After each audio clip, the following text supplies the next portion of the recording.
Hello friends, तो आज हम सुनने वाले हैं हाइड्रोलॉजी इंजीनियरिंग जो है उसकी ऑडियो बुक के बारे में, जिसमें हम आज जो ऑडियो बुक सुनने वाले हैं उसका नाम है इंट्रोडक्शन ऑफ हाइड्रोलॉजी। तो ये जो ऑडियो बुक है ये आपके क्विक रिवीजन में बहुत ज़्यादा हेल्प करने वाली है। तो बात कर लेते हैं कि जो चैप्टर है इंट्रोडक्शन ऑफ हाइड्रोलॉजी, इसमें हम क्या क्या सुनने वाले हैं। तो सबसे पहले हम बात करेंगे कि हाइड्रोलॉजी होती क्या है, इसमें किस किस से डीलिंग करते हैं। उसके बाद हम सुनेंगे कि हाइड्रोलॉजी साइकिल होती क्या है या फिर सन ड्राइव साइकिल होती क्या है, इसके कौन कौन से कंपोनेंट्स है और ये किस किस कारण से डेवलप होती है। तीसरा हम सुनेंगे वर्ल्ड वाटर बैलेंस के बारे में। उसके बाद हम देखेंगे इंपॉर्टेंट डेफिनेशन, जिसमें हम सुनेंगे विर्गा क्या होता है, एवोपरेशन क्या होता है, प्रिसिपिएशन क्या होता है, इंटरसेप्शन क्या होता है और ट्रांसपिरेशन क्या होता है। उसके बाद हम देखेंगे कि रेजिडेंस टाइम ये क्या होता है और कौन कौन से फैक्टर पर डिपेंड करता है। उसके बाद हम देखेंगे कैचमेंट एरिया क्या होता है। उसके बाद कैचमेंट लीकेज क्या होता है। उसके बाद हम देखेंगे वाटर बजट इक्वेशंस के बारे में।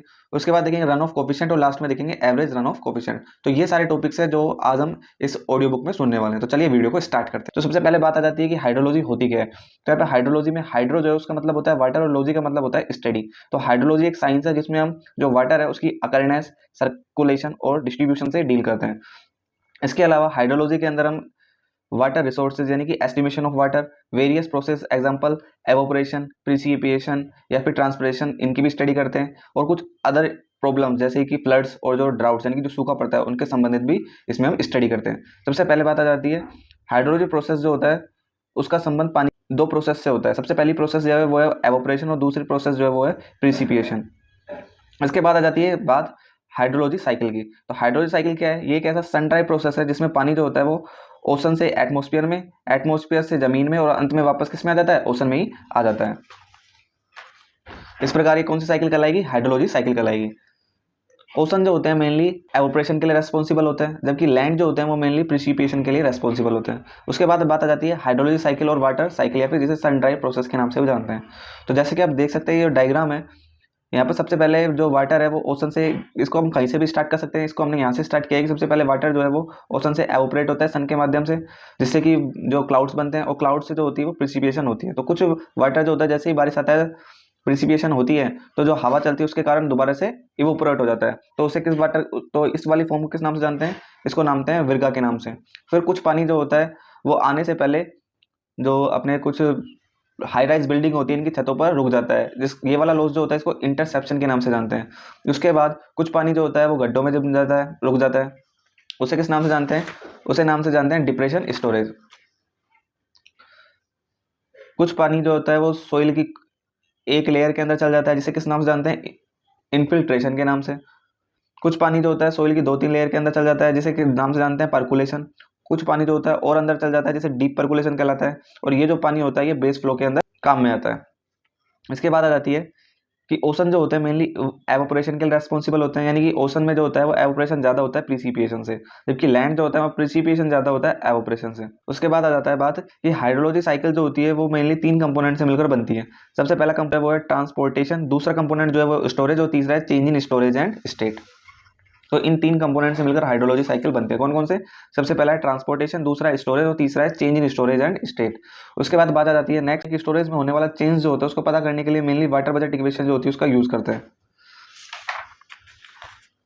उसके बाद नेक्स्ट टॉपिक आ जाता है वर्ल्ड वाटर बैलेंस। तो वर्ल्ड में टोटल 1386 मिलियन किलोमीटर क्यूब पानी है, जिसमें से 97% वाटर जो वो सैलाइन है, जिसको भी दो भागों में क्लासिफाई किया है। एक है ओशन वाटर जिसके अंदर आता है 96.5% और दूसरा आता है लैंड वाटर जिसके अंदर आता है 1.1% वाटर।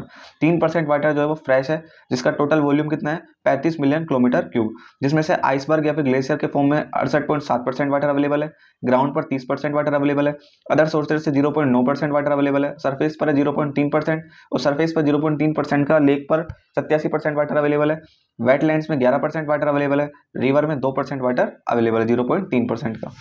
फिर कुछ इंपॉर्टेंट पॉइंट्स आ जाते हैं कि वर्ल्ड जो होता है उसमें रिवर में वाटर लेक्स की तुलना में कम है, यानी कि लेक्स में पानी ज़्यादा होता है रिवर्स की तुलना में। इंडिया में औसत 1850 किलोमीटर क्यूब पानी अवेलेबल है।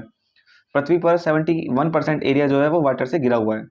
उसके बाद कुछ इंपॉर्टेंट पॉइंट्स आ जाते हैं जैसे कि विर्गा। ये क्या होता है, पानी की वह मात्रा जो सरफेस से पहुंचने से पहले ही इवोपरेट हो जाती है, यानी कि जैसे ही प्रिसिपिएशन हुआ वैसे ही वो विंड के प्रभाव में दोबारा एवोपरेट हो जाती है, उसे किस नाम से जानते हैं? विर्गा के नाम से।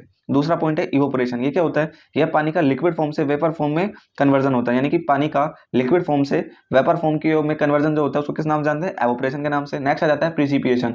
अर्थ के सरफेस पर पानी के अलग अलग फॉर्म में आना, वो क्या कहलाता है? प्रिसिपिएशन। वो अलग अलग फॉर्म में किस फॉर्म में आ सकती है? रेन के फॉर्म में, ड्रिजल के फॉर्म में, फोग के फॉर्म में, स्नोफॉल के फॉर्म में, स्लीट के फॉर्म में, मिस्ट के फॉर्म में। तो अर्थ की सरफेस पर पानी के किसी भी फॉर्म में आना उसको किस नाम से जानते हैं? प्रिसिपिएशन के नाम से जानते हैं। उसके बाद आ जाता है इंटरसेप्शन। ये क्या होता है? किसी भी बाधा के कारण पानी का कुछ समय के लिए रुकना क्या कहलाता है? इंटरसेप्शन। यानी कि मान लीजिए बारिश हो रही है और कोई हाई राइज बिल्डिंग है तो उसकी छत पर पानी रुकेगा, तो उस रुकने को क्या कहते हैं? इंटरसेप्शन। उसके बाद आ जाता है ट्रांसपिरेशन। ये क्या होता है? किसी ट्री की रूट के द्वारा मॉइस्चर को लेने के बाद एटमॉस्फेयर में छोड़ना जो होता है वो ट्रांसपिरेशन कहलाता है। यानी कि मेनली जो ट्री होते हैं वो रूट से पानी को एब्जॉर्ब करते हैं और जैसे ही वो खाना बनाते हैं तो उनकी जो लीव्स होती है वहां से पानी का लॉस होता है खाना बनाने की प्रोसेस के दौरान, तो उस प्रोसेस को क्या कहते हैं? ट्रांसपिरेशन कहते हैं। नेक्स्ट आ जाता है course of sun drive cycle और हाइड्रोलिक साइकिल। यानी कि हाइड्रोलिक साइकिल जो होती है वो बनती क्यों है, यानी कि होती क्यों, डेवलप क्यों होती है? तो उसके मेनली 3 कारण है। सबसे पहला कारण है सन हीट के कारण, दूसरा कारण है इंक्लिनेशन ऑफ अर्थ के कारण, तीसरा कारण है क्रायोसोलाइसिस इफेक्ट या फिर क्रायोसोलाइसिस फोर्स। तो ये 3 कारण है मेनली। कौन कौन से? सबसे पहला कारण है सन हीट, दूसरा कारण है इंक्लिनेशन ऑफ अर्थ और तीसरा है क्रायोसोलाइसिस इफेक्ट। क्रायोसोलाइसिस इफेक्ट क्या होता है कि इसमें अर्थ का रोटेशन होता है जिसके कारण विंड की डायरेक्शन चेंज होती है, जिससे कि हाइड्रोलिक साइकिल डेवलप होती है। उसके बाद नेक्स्ट टॉपिक आ जाता है रेजिडेंस टाइम। यहाँ से बहुत बार क्वेश्चन पूछता है। ये क्या होता है?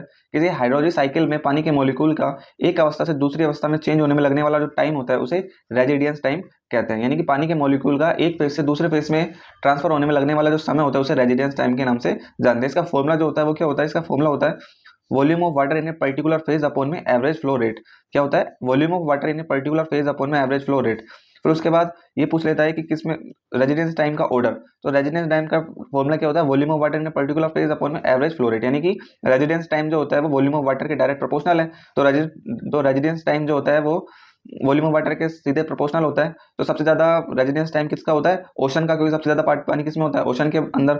उससे कम किसका होता है? लेक का। उसके कम होता है रिवर का और लास्ट में होता है सोइल मॉइस्चर का।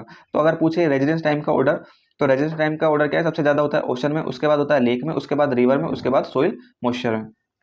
रेजिडेंस टाइम जो होता है वो 2 फैक्टर्स पर निर्भर करता है। सबसे पहला फैक्टर है वॉल्यूम ऑफ वाटर और दूसरा है एवरेज आउटगोइंग रेट। कौन कौन से? सबसे पहला कारण है वॉल्यूम ऑफ वाटर और दूसरा फैक्टर है एवरेज आउटगोइंग रेट। नेक्स्ट बात आ जाती है कैचमेंट एरिया। ये क्या होता है? किसी दी गई लोकेशन में किसी रिवर स्ट्रीम का ड्रेन करने वाला एरिया कैचमेंट एरिया कहलाता है।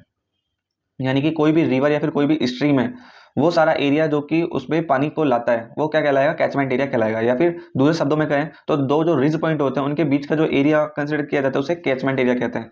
यानी कि 2 हाईएस्ट पॉइंट जिसे रिज पॉइंट के नाम से जानते हैं उनके बीच का जो एरिया होता है वो क्या कहलाता है? कैचमेंट एरिया कहलाता है।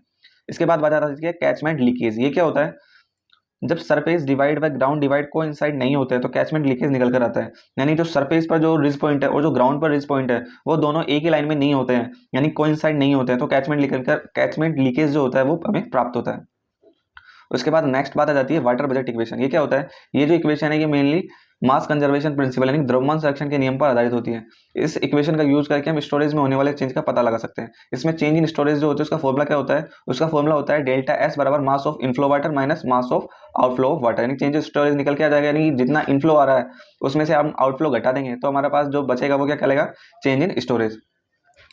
तो वाटर बजट इक्वेशन जो होती है वो क्या कहलाती है? डेल्टा एस बराबर R minus bracket star E plus T plus G etcetera. यानी कि रेनफॉल में से हम जो आउटगोइंग हो रही है, आउटगोइंग किस किस फॉर्म में हो रही है? मेनली हो रही है एवोपरेशन की फॉर्म में, ट्रांसपिरेशन की फॉर्म में या फिर ग्राउंड वाटर के अंदर जा रहा है।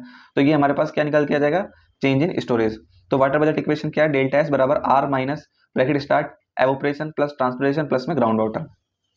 उसके बाद नेक्स्ट बात आ जाती है run off coefficient. Run off coefficient जो होता है इसको मेनली के से रिप्रेजेंट किया जाता है। इसका फॉर्मूला जो होता है वो क्या होता है? रन ऑफ अपॉन में रेनफॉल। इसके बाद बात आ जाती है एवरेज रन ऑफ कोफिशिएंट। मान लीजिए कोई लंबा कैचमेंट एरिया है जहां पर कोफिशिएंट की वैल्यू जो हो रही है वो अलग अलग आ रही है, तो हमें एवरेज निकालना होगा। तो एवरेज रन ऑफ कोफिशिएंट जिसको के एवरेज के नाम से जानते हैं उसका फॉर्मूला क्या है? वह इंपॉर्टेंट है K1A1 प्लस में K2A2 प्लस में K3A3 अपॉन में A1 प्लस A2 प्लस में A3। तो गाइज ये बात हुई हाइड्रोलॉजी के सबसे पहले चैप्टर के बारे में जिसका नाम था इंट्रोडक्शन। आई होप गाइज आपको ये ऑडियो बुक समझ में आ गई होगी। समझ में आ गई तो प्लीज वीडियो को लाइक करो, चैनल को subscribe. Thanks for watching. Thank you.